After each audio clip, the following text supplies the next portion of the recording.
The sky darkened over every major city on Earth at the same moment. It wasn't clouds. It wasn't an eclipse. It was the massive vessels of the Galactic Imperial Fleet, appearing without warning and casting shadows across continents.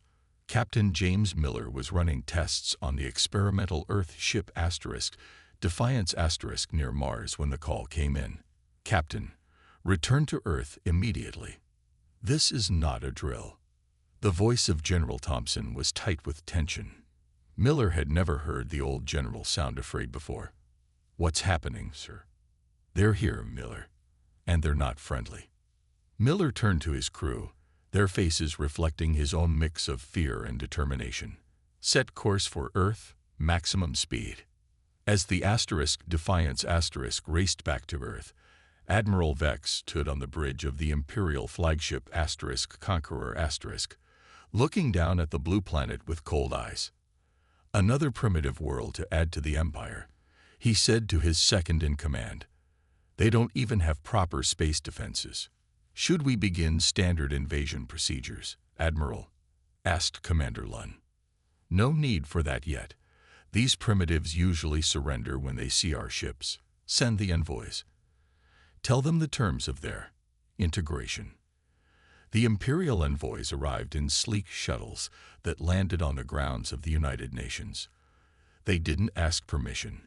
They simply came. The world's leaders gathered in emergency session, watching with growing dread as the envoys entered. The aliens looked almost human, but taller, with skin that seemed to shimmer with a metallic sheen. Their eyes were cold and empty. "People of Earth," the lead envoy announced in perfect English, "you are now part of the Galactic Empire. Your resources belong to the Empire. Your people will serve the Empire. Your world will be remade to suit Imperial needs." President Garcia of the Earth Unity Council stood, her voice steady despite her fear. "And if we refuse?" The envoy's smile did not reach his eyes. "No world refuses. It would be unwise." Behind the scenes, Earth scientists worked frantically to understand the alien technology. Dr. Anna Hayes, Earth's leading physicist, examined scans of the Imperial ships. "Their tech is centuries beyond ours," she told the Defense Council. "But there's something odd about their shield patterns." General Thompson frowned. "Odd how?" "It's like they're designed to handle weapons much more advanced than ours. They might not be prepared for older, simpler attacks." Meanwhile, Captain Miller and the Defiance had arrived back in Earth orbit, staying hidden behind the moon. "What are our orders?" asked Lieutenant Davis, Miller's tactical officer. "We observe for now," Miller said, though his hands tightened on the command chair. "And we prepare." Back at the UN, the Earth leaders requested time to consider the Empire's demands. The lead envoy gave them 24 hours, not hiding his smirk as he left. "They're scanning everything," Dr. Hayes reported. "Our power grids, our defense systems, our communications." "Can we block them?" asked General Thompson. "Not with our current tech, but we can feed them selected information." President Garcia looked around the room at the representatives of Earth. For the first time in history, every nation stood united against a common threat. "We need time," she said, "and we need a plan. Captain Miller's Defiance is our most advanced ship. It may be our only hope." Far above, Admiral Vex received the initial reports from his envoys. "They are requesting time to consider, Admiral." Vex laughed. "They always do. It changes nothing. Begin preparations for resource extraction. Their oceans alone contain enough minerals to fuel our fleet for decades." As night fell across Earth, the Imperial ships loomed in the sky like new artificial stars.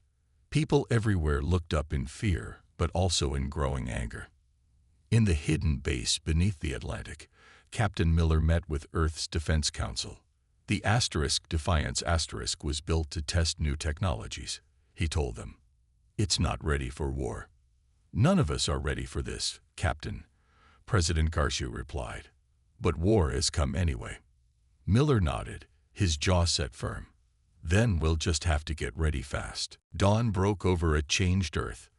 People everywhere woke to the sight of massive Imperial ships hanging in the sky. Fear spread, but so did something else. Anger. Admiral Vex paced the bridge of his flagship. 24 hours have passed. These primitives are testing my patience. Commander Lund approached cautiously. The Earth leaders request more time. Admiral. Vex slammed his fist on a control panel. No more time. Send them our final terms. They have 6 hours to surrender completely, or we begin. On Earth, the Defense Council received the Imperial message. 6 hours, President Garcia said, looking at the grim faces around her. What do we have? Dr. Hayes stepped forward, dark circles under her eyes from working all night. We found something. The Imperial shields are designed for energy weapons far more advanced than ours. But they might be vulnerable to simpler projectiles, especially if they're coated with this. She held up a vial of dark liquid. What is it? General Thompson asked. A compound that disrupts their shield frequency. It won't get through their hull armor, but it might create enough confusion for us to try something else. Captain Miller studied the data. So you're saying we should attack them with bullets? Essentially, yes, Dr. Hayes nodded. Sometimes the old ways work best against those who've forgotten them. Miller stood up. The Defiance has experimental railguns alongside our energy weapons. If we coat the projectiles with Dr. Hayes' compound, it's suicide, General Thompson said flatly. Their ships are too powerful. Maybe, Miller replied. But I'd rather die fighting than live as slaves. Meanwhile, Admiral Vex decided to demonstrate Imperial power. Without warning, he sent a small scout ship toward New York City. Sir, the Earth authorities are sending warnings not to approach, reported an Imperial officer. Ignore them, Vex commanded. Let them see how powerless they are. As the scout ship descended toward Manhattan, Earth's experimental defense grid activated. Hidden installations fired modified projectiles at the approaching vessel. The first shots bounced harmlessly off the shields, but where they hit, the shields flickered briefly. Dr. Hayes watched the readouts and made quick adjustments. Changing frequency. Now. The next volley struck the same spots. This time, the scout ship's shields failed completely. Several projectiles penetrated the hull, damaging critical systems. The ship veered off course, smoke trailing behind it as it crashed into the empty waters of the harbor. Admiral Vex stared in disbelief at the reports. Impossible. Their weapons are primitive. On the emergency channel, President Garcia's voice rang clear. Attention, Imperial Fleet. Earth rejects your terms. Our world is not yours to take. Any further aggression will be met with force. Earth is closed to the Galactic Empire. In the hidden command center, Miller received new orders. Captain, the Defiance is authorized for offensive action. You'll lead a small fleet of our best ships, all equipped with Dr. Hayes modifications. Miller nodded grimly. How many ships? 7, including yours. Against their hundreds. General Thompson managed a thin smile. The American colonists were outnumbered by the British too. In orbit, Admiral Vex recovered from his shock and turned to rage. They dare to challenge the Empire. Prepare the fleet for a disciplinary strike. Target their military installations first, then their major cities. As Imperial weapons charged, Dr. Hayes worked frantically to extend her shield disruption technology to protect key locations. It won't stop everything, she warned, but it might give us a chance. Captain Miller addressed his crew and the captains of the other 6 ships in Earth's makeshift fleet. We're outnumbered and outgunned, but we have something they don't expect. The will to fight for our home. Today, we show the Empire that Earth doesn't surrender. As the small Earth fleet moved into position, hidden by the moon, Admiral Vex gave the order. Begin the attack. Show no mercy to these primitives who dare to resist the Empire. The first Imperial strikes lit up Earth's atmosphere, and humanity's desperate battle for survival began. Imperial energy beams cut through Earth's atmosphere, targeting military bases across the globe. The sky turned red with the glow of weapons fire, but something unexpected happened. Where Dr. Hayes' shield technology had been deployed, the Imperial weapons had much less effect than Admiral Vex had calculated. "Sir, our initial strikes are reporting only 40% effectiveness," Commander Lund reported, confusion clear in his voice. "Impossible," Vex snapped. "Increase power to weapons. These primitives cannot have shield technology that rivals ours." As the Imperial fleet focused on their bombardment, Captain Miller gave the order. "All ships, execute attack pattern Delta. Remember, stay mobile and hit their shield weak points." The 7 Earth ships burst from behind the moon, their engines pushed beyond safe limits. The Defiance led the charge, heading straight for the nearest Imperial cruiser. "They're launching fighters," Lieutenant Davis warned. "Let them come," Miller replied. "Our smaller ships are more maneuverable, and they won't expect our tactics." Earth's ships scattered, seemingly in disarray. The Imperial fighters pursued, confident in their superior technology. But the Earth vessels suddenly switched to erratic patterns that confused the Imperial targeting systems. These weren't the standard evasion patterns the Empire had programmed into their combat computers. "What are they doing?" an Imperial commander demanded as his fighters reported difficulty tracking the Earth ships. On the Defiance Miller ordered, "Fire rail guns, all batteries." Projectiles coated with Dr. Hayes' compound streaked toward the Imperial cruiser. The first volley created flickering disruptions in the shield. The second volley found those weak spots and punched through. "Direct hits," Davis shouted. "Their shields are failing on the starboard side." "Press the advantage," Miller ordered. "All ships, concentrate fire on that cruiser." On Earth, Dr. Hayes monitored the battle from the command center. "The compound is working better than I hoped," she told President Garcia. "But I don't know how long before they adapt." Around the world, people watched the sky battle with hope and fear. For the first time, Imperial ships were taking damage. Admiral Vex couldn't believe the reports coming in. A cruiser disabled by primitive weapons. Impossible. He turned to his tactical officer. "Focus all fighters on their lead ship. I want it destroyed as an example." Dozens of Imperial fighters converged on the Defiance *. Miller knew they couldn't evade them all. "Prepare the pulse weapon," he ordered. "Sir, we've never tested it in combat," Davis warned. "No time like the present." As the Imperial fighters closed in, the Defiance released an electromagnetic pulse modified with Dr. Hayes' frequency disruptor. The pulse washed over the approaching fighters, and suddenly their systems failed. The fighters drifted helplessly in space. "It worked," Davis exclaimed. Miller allowed himself a brief smile. "Don't celebrate yet. We've only disabled one cruiser, and there are dozens more." On Earth, unity was happening like never before. Russian pilots flew alongside American ones. Chinese scientists worked with European engineers. The old borders meant nothing now. Dr. Hayes had a breakthrough. "If we modify our global satellite network with the shield technology, we might be able to create a planetary defense screen." "How long?" President Garcia asked.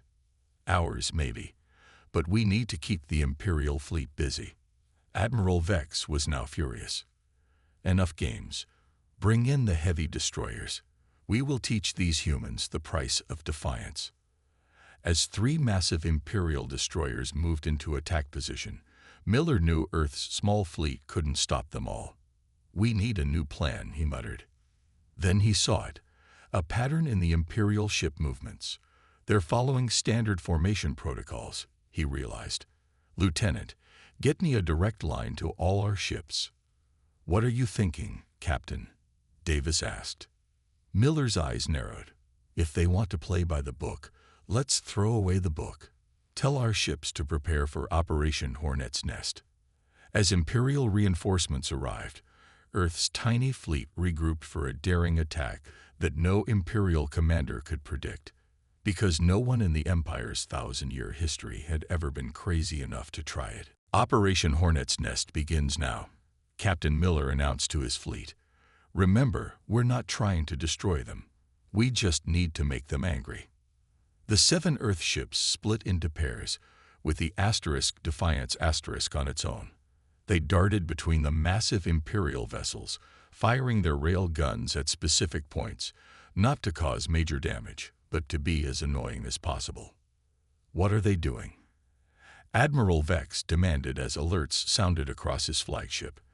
They can't possibly hope to defeat us with these pinprick attacks. Sir, they appear to be targeting our communication arrays and sensor nodes, Commander Lund reported, puzzled. Ignore them. Begin the bombardment of their cities. But the Imperial gunners struggled to lock onto their targets because the Earth ships kept crossing their firing lines, forcing them to hold fire or risk hitting their own ships. Miller watched as the Imperial destroyers started to break formation to chase his ships. That's it, he said, just like angry hornets leaving their nest. On Earth, Dr. Hayes directed teams working frantically to convert the satellite network. We need another 30 minutes, she told President Garcia. I don't think we have 30 minutes, Garcia replied, watching as an Imperial destroyer broke through and fired on Chicago. The experimental shields held, but flickered dangerously. The Imperial command channel suddenly lit up with a new signal. A massive ship, twice the size of Admiral Vex's flagship, appeared through a jump point. This is Grand Marshal Dorn, announced a cold, harsh voice. The Emperor is displeased with your lack of progress, Admiral Vex. Vex's face paled. Grand Marshal, these humans have unexpected defenses. We are adapting our strategy. I will handle this now, Dorn replied. Target their population centers. Full power. No mercy. Aboard the Defiance Miller saw the new threat. All ships fall back to defensive positions around Earth. But it was too late for 3 of Earth's vessels. The Grand Marshal's ship fired a weapon unlike anything they had seen before. It didn't look like an energy beam. More like space itself was being torn open. 3 Earth ships vanished instantly. What was that? Davis gasped. I don't know, Miller answered grimly. But we can't let them fire it again. Defiance to all ships. Execute emergency jump to coordinates Bravo 9. The remaining Earth ships activated their experimental jump drives. Technology reverse-engineered from studies of a crashed alien scout ship years earlier. They vanished from their positions, reappearing behind the Imperial fleet. They have jump technology. Grand Marshal Dorn actually showed surprise. How is this possible? The Earth ships fired everything they had at the Grand Marshal's weapon arrays. Their shots, guided by Dr. Hayes' compound, found weak spots in the shields. Explosions bloomed across the massive ship's surface.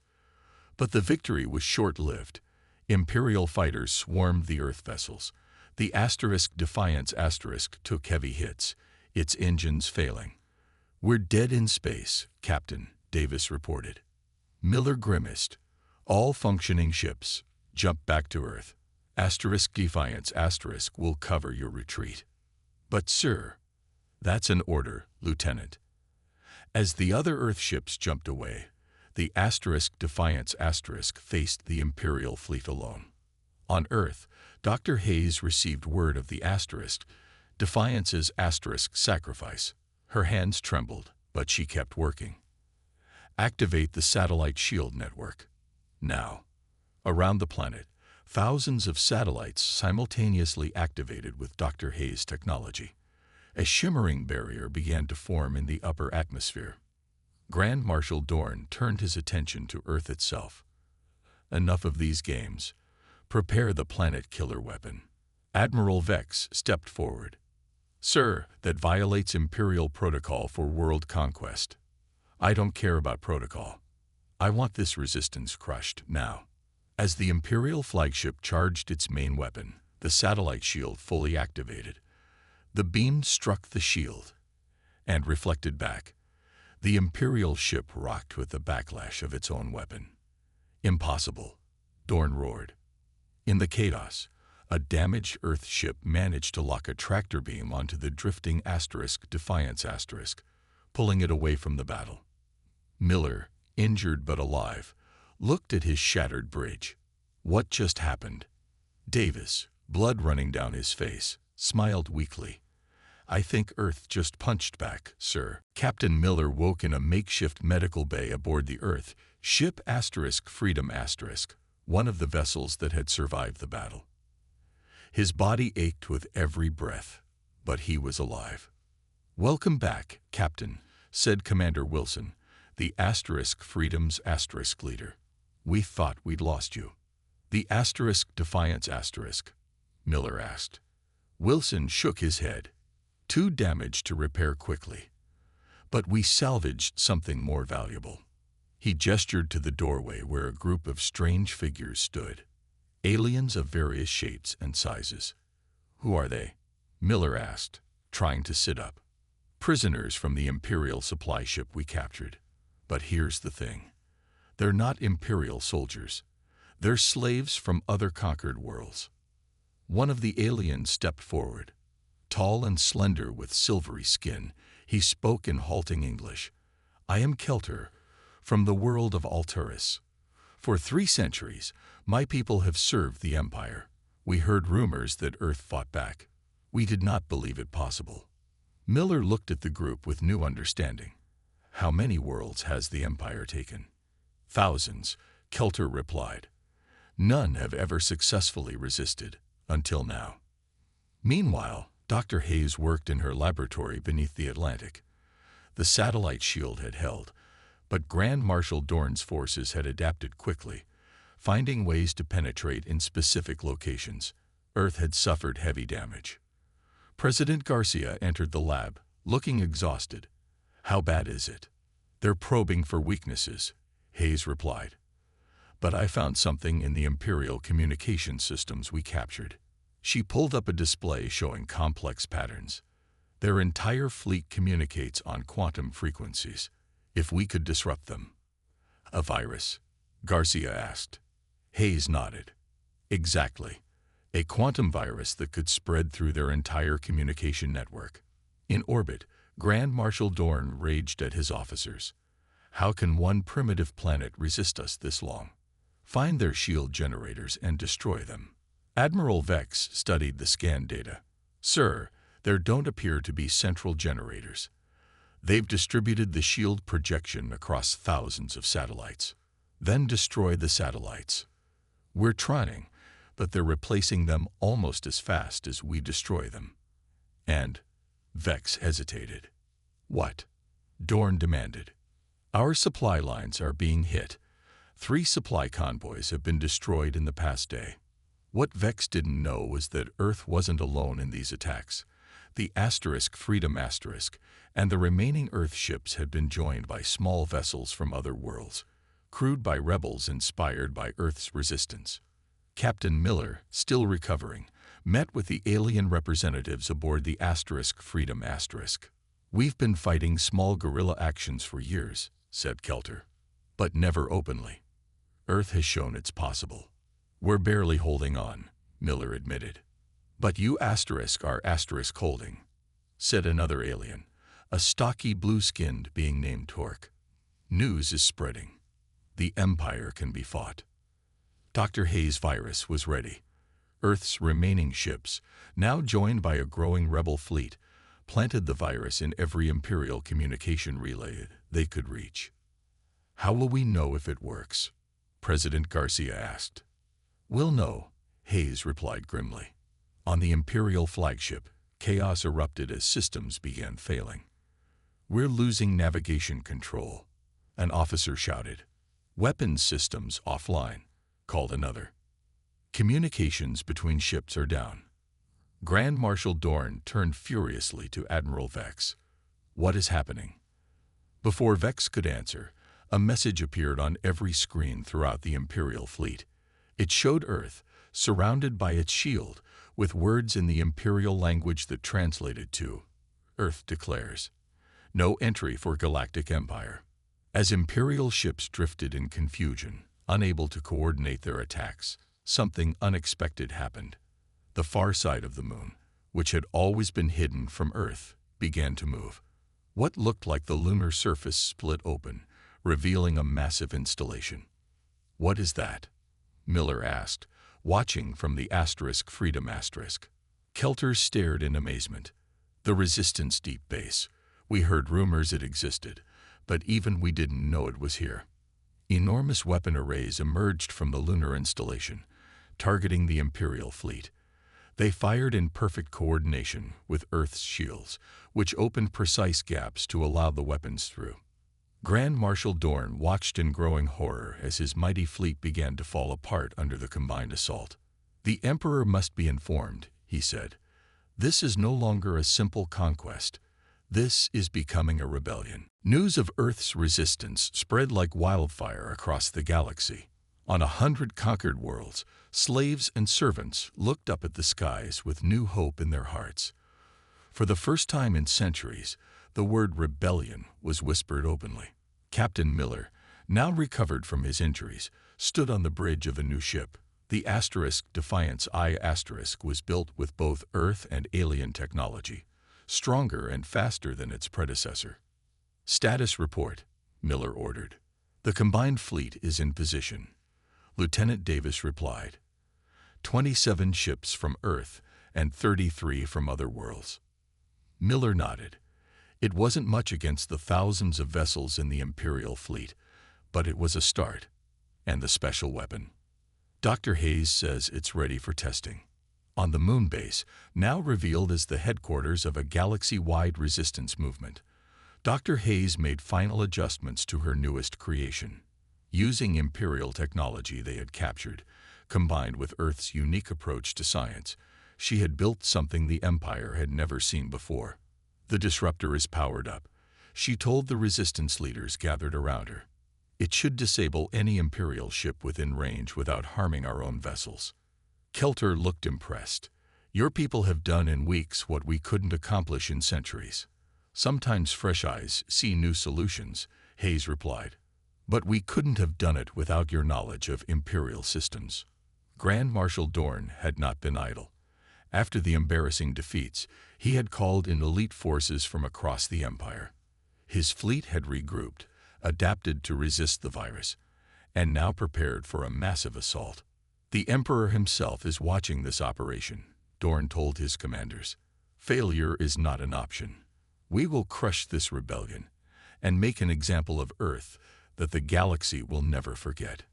Admiral Vex, now demoted and serving under Dorn's direct supervision, studied the battle plans with growing concern. "Sir, perhaps we should consider a diplomatic approach." "The costs of this campaign." Silence. Dorn snapped. "Your weakness is why we're in this position.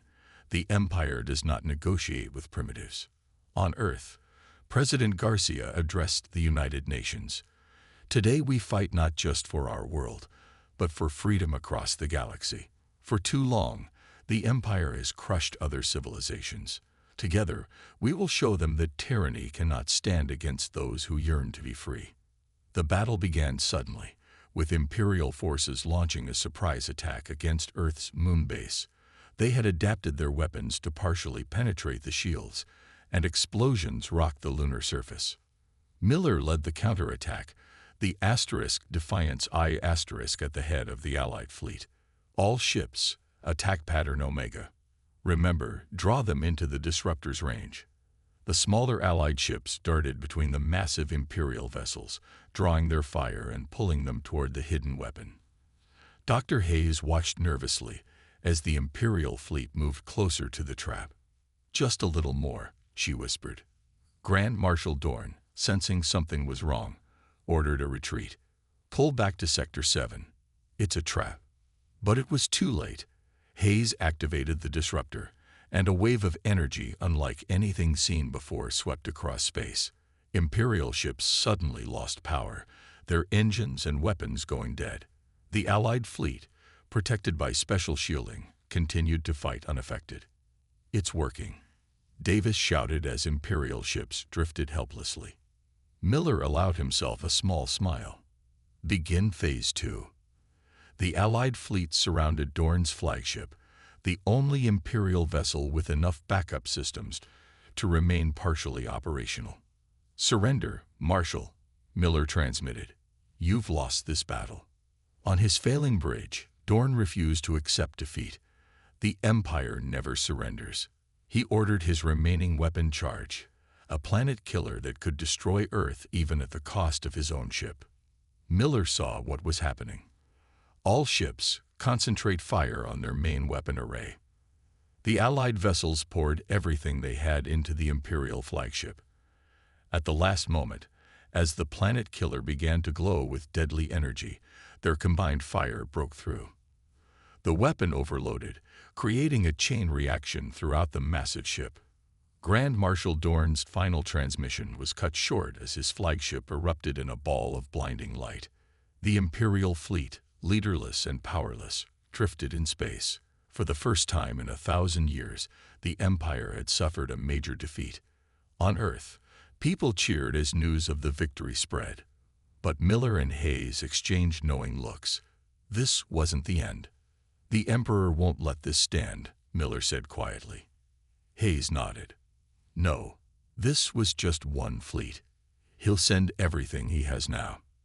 Then we'd better be ready, Miller replied, looking out at the stars where new allies were arriving every day.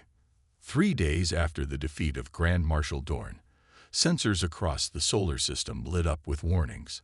Hundreds of jump points opened simultaneously, and through them came the largest fleet ever assembled in Imperial history. The Emperor's personal armada, Keltor whispered, staring at the tactical display in the Moon Base Command Center. Captain Miller studied the incoming fleet with a grim expression. There must be over 1,000 ships. Dr. Hayes entered the command center, dark circles under her eyes after working nonstop since the last battle. The disruptor won't work again. They've analyzed its frequency and shielded their ships against it. President Garcia joined them, her face showing the strain of leadership during Earth's darkest hour. What options do we have? Before anyone could answer, a transmission cut through all channels. On every screen appeared a figure seated on a golden throne. The Emperor himself, his face partially hidden by an ornate mask, his voice cold and mechanical.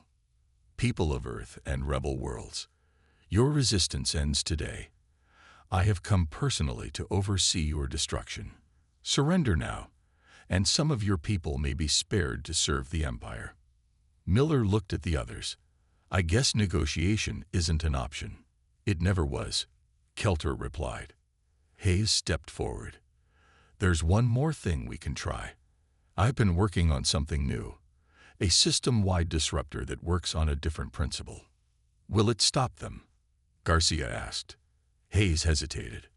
I don't know, but it's our only chance. The Emperor gave them 1 hour to surrender. In that time, every ship from Earth and allied worlds took up positions around the planet. It wasn't much compared to the Imperial Armada, but they would fight to the last. Miller took command of the Defiance I once more. This is Captain Miller to all Earth and allied ships. Today we fight not just for our world, but for every world that has suffered under Imperial rule. Whatever happens, remember, we showed the galaxy that freedom is possible. Now let's show them it's inevitable. As the deadline passed, the Emperor's voice returned. Your time is up. Witness the power of the true Empire. The Imperial fleet moved forward as one, weapons charging. But before they could fire, a series of explosions erupted from within their own ranks. What's happening? Miller asked, bewildered. Davis checked his sensors. Sir, ships from the outer systems are attacking the Imperial fleet from behind. It was true. Dozens, then hundreds of ships appeared, vessels from worlds throughout the galaxy, all converging on the Emperor's fleet. The rebellion had spread beyond anything they had imagined. All ships, attack, Miller ordered. The battle that followed was the largest in galactic history. The Emperor's forces, caught between Earth's defenders and the arriving rebel fleets, fought savagely. Imperial ships fell by the dozens, but many Earth vessels were lost as well. On the moon base, Dr. Hayes activated her new system. Unlike the previous disruptor, this one didn't target the ships themselves, but the very advantage the Empire had always relied on: their technological superiority. A wave spread outward from Earth, neutralizing advanced technology and reducing all ships to their most basic systems. Suddenly, the playing field was level. "Their weapons are down to our level now," Hayes reported. "No more advanced shields, no planet killers." The Emperor's flagship, suddenly vulnerable, was surrounded by Earth ships, including the Defiance I. "Target their command center," Miller ordered. "End this now." The combined firepower of Earth's fleet broke through the Imperial flagship's hull. Systems failed across the massive vessel, and the Emperor's transmission cut off mid-sentence. Hours later, when the fighting finally stopped, the remnants of the Imperial fleet surrendered.